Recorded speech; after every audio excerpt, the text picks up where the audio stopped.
अस्सलाम वालेकुम। GNN plus के साथ आपका मेज़बान आतिश शरीफ आपकी में हाजिर है। PTI 28 अप्रैल 2024 को बाग़ चीना कराची के अंदर पावर शो करने जा रही है। आज इसी वाले से गुफ्तगू करने के लिए हमारे साथ मौजूद है PTI सिंध के सदर हलीम आदिल शेख साहब। सर बहुत शुक्रिया अपना कीमती वक्त देने के लिए। सबसे पहले तो मुझे ये बताइएगा कि PTI की जलसे के हवाले से तैयारियाँ कैसी हैं और क्या इंतजामिया ने इजाज़त दे दी है PTI को पावर शो करने के लिए? इंतजामिया नहीं दे रही थी, इंशाल्लाह गुज़श्ता रोज़ जो हाई कोर्ट ने डायरेक्शन दी है, हमें उम्मीद है कि इंतजामिया इजाज़त देगी। और इस ग्राउंड में अगर हम आज इकट्ठे हो रहे हैं, क्या तकलीफ है? बिलावल हाउस के अंदर भी जलसा नहीं कर रहे हैं, ये खौफ है। इन्हें पता है कि PTI कप्तान तो होगा इंशाल्लाह। हमें 28 तारीख को आप समझ सकते हैं कि वो 1 मिलियन से ज़्यादा लोगों ने छोड़ किया था, वो अपने आप को गिरवाने आएंगे, क्योंकि हमने कह दिया कि कराची निकलेगा तो कप्तान निकलेगा। और इंशाल्लाह 28 को अवामी अदालत लगेगी। अदालतों से उस तरीके से स्पीडी इंसाफ नहीं मिल रहा है। इंशाल्लाह उस दिन हमें 1 मिलियन लोग इकट्ठे होंगे तो इंशाल्लाह अवामी अदालत यहाँ इमरान खान के हक में फैसला लेके जाएगी। और उसके बाद उसके साथ साथ जो किलिंग्स हो रही हैं, महंगाई है, बेरोजगारी है, मैशत की तबाही है, इस सब के लिए सब कुछ। हलीम आदिल शेख साहब, माजी में हमने देखा कि PTI के एहतजाजी मुजाहरों को रोका गया, रैलियों को रोका गया, दीगर एक्टिविटीज़ को PTI को रोका गया। अगर इस बार भी ऐसा होता है, जलसे को रोका जाता है, तो इस बार PTI का क्या लाहे अमल होगा?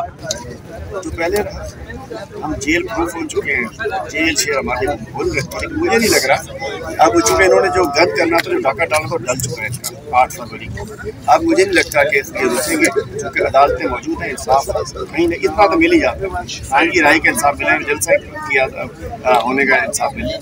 हलीम आदिल शेख साहब, ये भी क्लियर कर दीजिए कि ये जलसा सिर्फ PTI कर रही है या दीगर जमातें भी इसमें साथ होंगी, और कौन कौन से कायदीन जो है इस जलसे में खिताब करेंगे? देखिए, इस जलसे की मेज़बान PTI है, लेकिन इसमें हमारी मरकज़ी क़यादत खान साहब, चीफ मिनिस्टर साहब, स्पीकर कैसर साहब, हमारे पंजाब के लीडरशिप, हमारे इस्लामाबाद के लीडरशिप सब शामिल हो गए। और उसके अलावा दीगर जमातों में महमूद खान चकली साहब, गंजल साहब,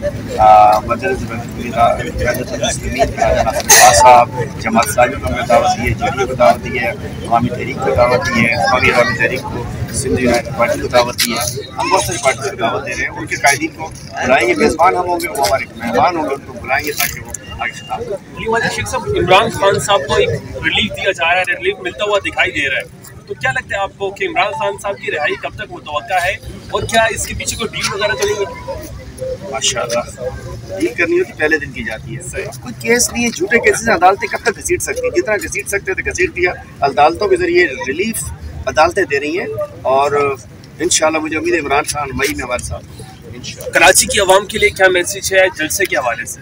मैं कराची वालों से कहता हूँ कि आपने बड़ी मेहरबानी की, आप निकले 8 फरवरी को, आपने निकल के वोट दिया, 1 मिलियन से ज़्यादा वोट दिया, आपको गिना नहीं गया, वोट चोरी हो गया। एक दफ़ा निकलो। अगर आपने दिया था इमरान खान आज़ाद, अगर चाहते हो कि कप्तान निकले तो आप खुद बाहर निकलो, और एक दफ़ा सब निकल आओ, गिनवा के चले जाओ।